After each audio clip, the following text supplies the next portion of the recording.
بسم اللہ الرحمن الرحیم۔ شروع کرتا ہوں اللہ کے نام سے جو بڑا مہربان نہایت رحم والا ہے۔ حضرت علی علیہ السلام کے ہاتھ، پاؤں، ماتھے اور گھٹنوں کے نشان ایک پتھر پر کیسے آئے اور وہ پتھر سندھ میں کیسے آیا؟ کیا واقعی حضرت علی علیہ السلام سندھ میں آئے تھے؟ ان سبھی سوالوں کے جواب میں آپ کو اس ویڈیو میں بتاؤں گا، تو ویڈیو آخر تک ضرور دیکھیں۔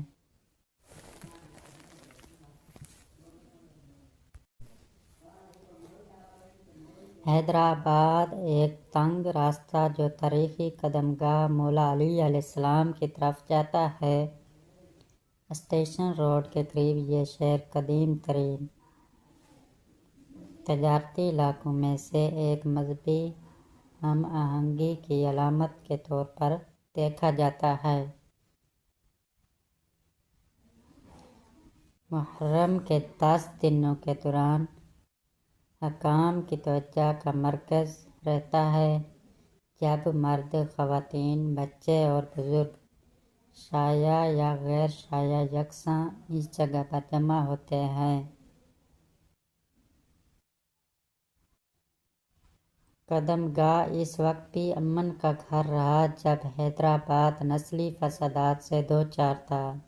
یہ سنی فرقے کے بزرگ حضرت وہاب شاہ جیلانی کی مزار کے قریب واقع ہے، جس میں بہت سے وفادار بھی آتے ہیں جنہیں اپنے مقدس مقامات تک پہنچنے کے لیے اس تنگ گلی کا استعمال کرنا پڑتا ہے، لیکن انہوں نے اس پر کبھی لڑائی نہیں کی، اگرچہ دونوں اطراف کے انتظامی راستے کے استعمال پر اختلافات رکھتے تھے، لیکن کبھی اس سے کوئی ناگوار واقعہ پیش نہیں آیا۔ قدم گاہ کی مزار کی تعمیر کا کام 2009 سے جاری ہے۔ قدم گاہ در حقیقت پتھر کا 5 بائی 4 فٹ کا سلیب ہے، جس کے بارے میں خیال کیا جاتا ہے کہ یہ نماز کی چٹائی ہے، جس پر سجدہ کی حالت میں حضرت امام علی علیہ السلام کے ماتھے، ہاتھ، گھٹنوں اور پاؤں کے نشانات ہیں۔ اس کے بارے میں ایک اور روایت بھی ملتی ہے کہ جب حضرت علی علیہ السلام نماز پڑھنے کے لیے ایک پتھریلی جگہ پر رکے اور وہاں نماز پڑھنے لگے تو وہ پتھر والی جگہ بالکل نرم ہو گئی، اور جب حضرت امام علی علیہ السلام اور اپنی نماز ختم کر کے اٹھے تو وہ جگہ پھر سے سخت ہو گئی، جس پر ان کے ہاتھ، گھٹنوں، پاؤں اور ماتھے کے نشان اس پتھر پر چھپ گئے۔ مشہور روایت یہ ہے کہ نماز کی چٹائی ایران کے شاہ فتح شاہ قاجار کی طرف سے تحفہ ہے، جنہوں نے اسے 1805 میں تالپور کے ایک سفیر سے ثابت علی شاہ کو پیش کیا تھا، لیکن شایع محققین جیسے پروفیسر ڈاکٹر مرزا امام علی اور زوار عبدالستار درس میں اختلاف ہے۔ جیسے تالپور حکمران نے در حقیقت اپنا سفیر بھیجا تھا۔ ڈاکٹر امام ابن کتاب سندھ اور اہل بیت میں لکھتے ہیں، میر کرم علی خان تالپور نے 1208 ہجری میں صحت سابق علی شاہ کو اہل بیت سے محبت کے لیے کئی وظائف دے کر ایران بھیجا تھا۔ تحائف میں گھوڑے، قرآنی نسخے، زیورات، تلوار اور سجی ہوئی چوٹی چھریاں شامل تھیں۔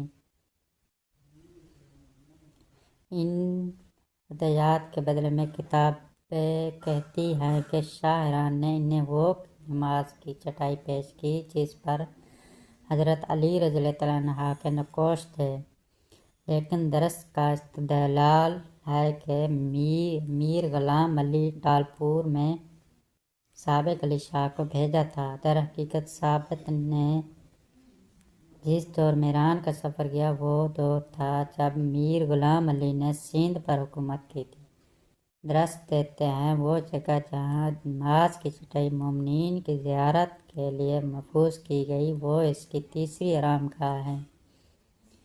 امیر نصیر علی نے اسے 1841 میں قلعے سے موجود قدم گاہ میں منتقل کیا تھا جہاں اسے پہلی بار محفوظ کیا گیا تھا۔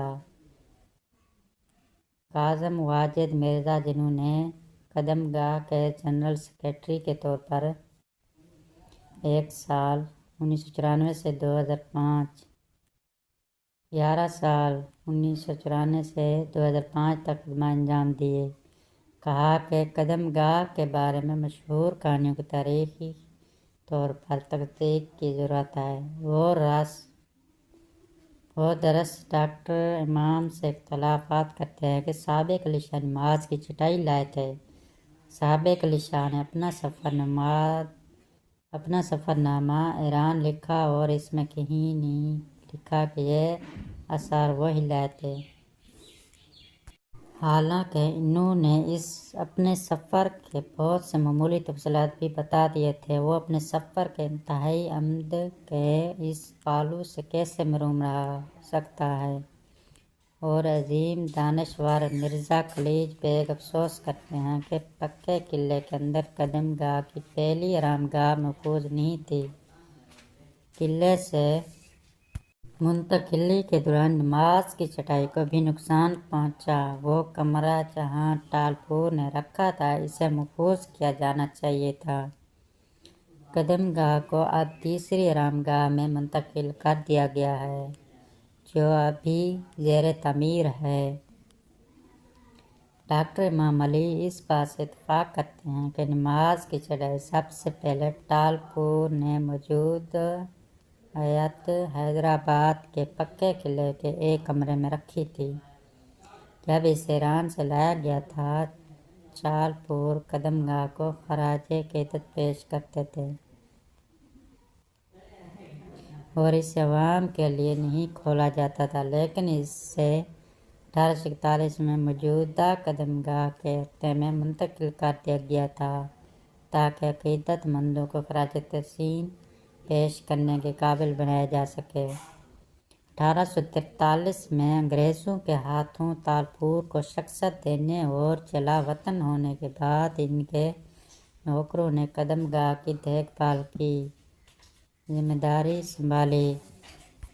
1908 میں انجمن امامیہ وجود میں آئی جو اب قدم گاہ چلا۔ ان کا دعویٰ ہے کہ کوفی رسم الخط میں لکھے گئے قرآن کے 15 سپارے بھی سابق علی شاہ کو پیش کیے گئے۔ ہم نے انہیں محفوظ کر دیا ہے۔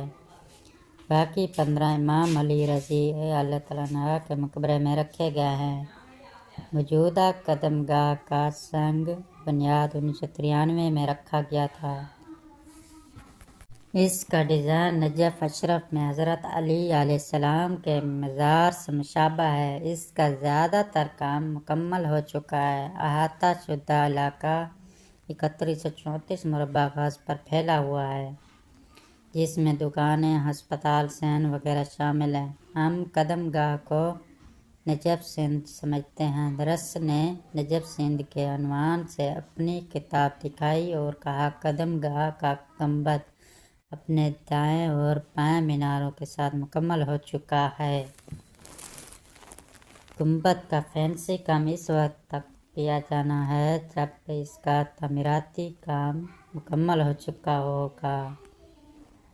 کاظم کا کہنا ہے کہ قدم گاہ کا بنیادی ڈیزائن جسے انجمن جنرل نے منظور کیا تھا نئی انتظامیہ نے تبدیل کر دیا ہے۔ ان کا دعویٰ ہے کہ اس میں تاخانے کے علاوہ 2 منزلہ ڈھانچہ تھا اور ایک منزل کو اس ڈیزائن سے حذف کر دیا گیا ہے جو نہیں ہونا چاہیے تھا۔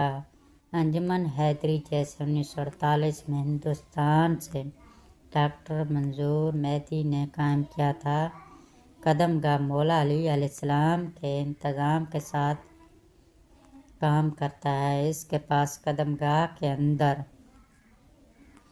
10 روزہ مجالس کے انعقاد کے علاوہ عاشوراء کے مرکزی جلوس کے انعقاد کا اجازت نامہ ہے۔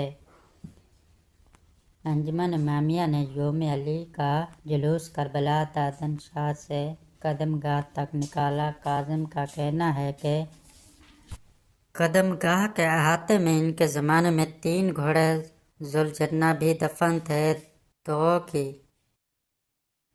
باقیات کو نئی تعمیر کی وجہ سے منتقل کرنا پڑا، جبکہ 1 گھوڑے کا کنگال برقرار تھا۔ یہ گھوڑا قدم گاہ کے چادر میں لپٹا ہوا تھا۔ اس قدم گاہ کو دیکھنے کے لیے بہت ہی دور سے لوگ اور ناظرین آتے ہیں، جن میں مرد، خواتین، بچے اور بوڑھے بھی شامل ہوتے ہیں۔